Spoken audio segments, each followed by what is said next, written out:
So a couple years ago, I had almost a meltdown. Like, I realized I was failing in how I was delivering presentations. I wasn't failing because I wasn't ready.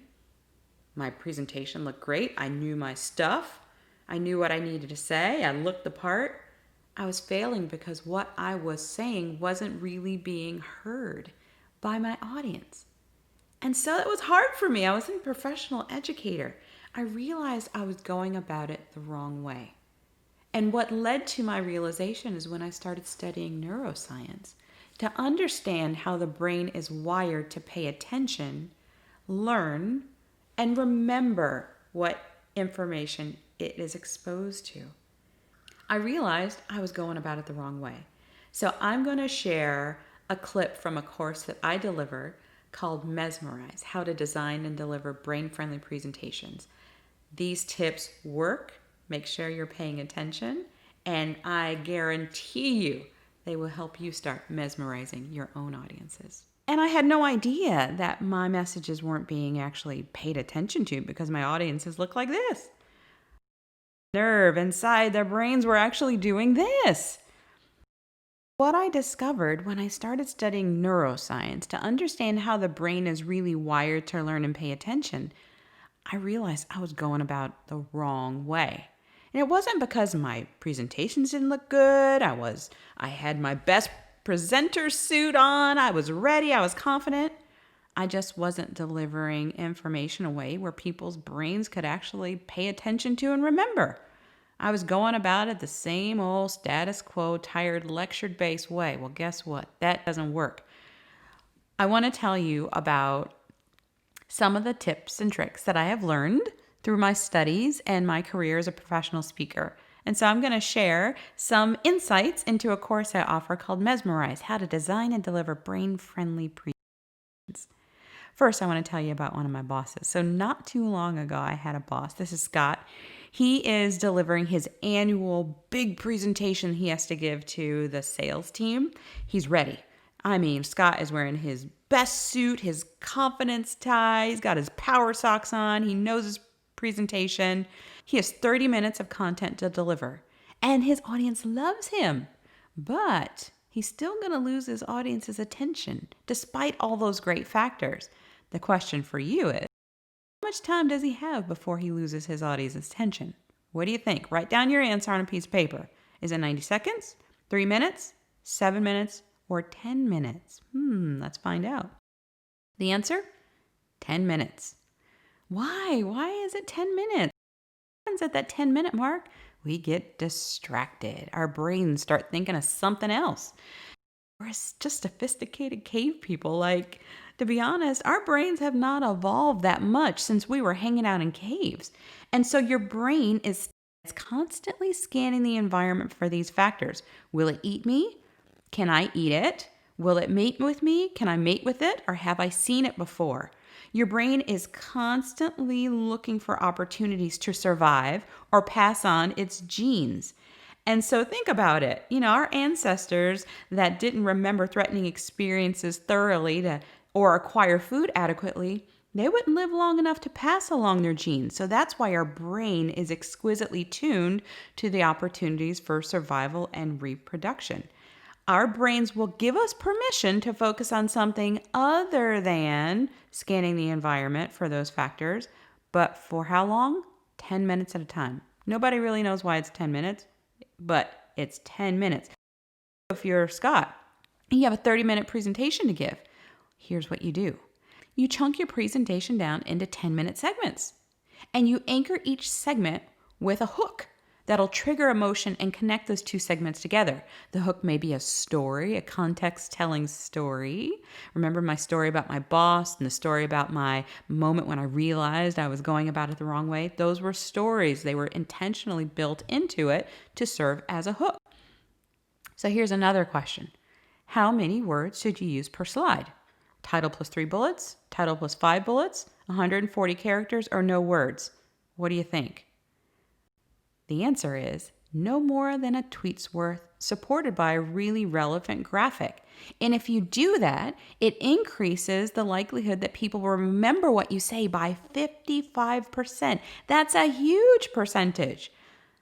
Dr. John Medina, he's a molecular biologist and the author of Brain Rules. He says recognition soars with pictures, and that various studies show that recognition doubles for a picture compared with text. Why is that? Here's the traditional slide. Here's the brain-friendly slide. I can guarantee you will remember this slide. You won't remember the one with the title and 3 bullets. Here's another important question. So your audience is saying, should I read the slide or should I listen to you? You can't do both. And so neuroscience tells us that your brain cannot focus on 2 things at once. It's kind of like a switch. It can either focus on this or it can focus on that, but it cannot focus on both things. So that's why it's also important to have brain-friendly slides with lots of images, so that your audience can listen to the words that you say versus tuning you out and just reading your slide. So I'm originally from Ohio. I live in Texas now, and I love to garden. But let me tell you, I have killed many a plant here in this Texas heat that would thrive in the Ohio climate. But what I have discovered, friends, is I can grow lavender like nobody's business, because lavender does really well in this dry heat, and it only needs a little bit of water in order to flourish. Your words are like water, and your audience is like lavender. And if you overwater your audience with too many words, their attention span will wither up and die. So how do you avoid using too many words to convey your message? How do you make sure that you are succinct? Don't start your presentation with the graphics and the slides first. It starts with an important design process. The very first step is to figure out what's the point. And the point is where your audience is today and where you want them to be after they hear you speak. What action do you want them to take at the end of your presentation? That's the point. When I go to the grocery store without a list, this is what my cart looks like. It's jammed full of all sorts of stuff that I really don't need. Presentations are the same way. When we don't have our point defined, we oftentimes cram it full of all sorts of stuff that doesn't need to be in there. So it's important to start with a brain dump. It's kind of like a brainstorm, but you just empty your brain of all the different ideas you think you want to cover in your presentation, and you write them down. Put them on paper. There's no wrong answer. Get all of that stuff out. And what you want to do to get from this relative chaos of the brain dump to an organized, clearly focused presentation requires a concept called clustering. So what you'll do is you will circle any concepts that relate to the point. And then anything that won't help your audience take action after they hear you speak, get rid of it. Don't put it into your presentation. Scrutinize all the content based on the point of your presentation. And then what you'll do is start to cluster and find connected, related concepts. And once you find related concepts, you'll start to see a logical flow in how you begin your presentation and the journey you take your audience through to how you end your presentation. It's kind of like baking a cake. So let's say we're building a presentation on how to bake a cake. I wouldn't start first with how to preheat the oven and what temperature to bake it on. No, that's what comes later. First, I would start with gathering the ingredients. That would be one concept. The next is how to mix the ingredient. That would be the next related concept, and so on and so forth. That is a logical flow that you want to take your audience through from point A to point B. Now that you have an outline and a flow for your presentation, you have your point determined, you've completed your brain dump, now and only now do you actually start building the visual presentation that will support your message. Once that is complete, practice. practice, practice, practice. It's so important to verbalize, to prepare. Say your presentation out loud. And what you'll find, you'll hear your words and you'll find opportunities to tweak your presentation and make it even better. It's so important to know your message. That way you don't end up reading the words on the slide, but you know your message and you thwart any potential fear and nervousness that can wreck your presentation. That comes with practice. Summary, which is another really important thing to do after you deliver a presentation, summarize your messages.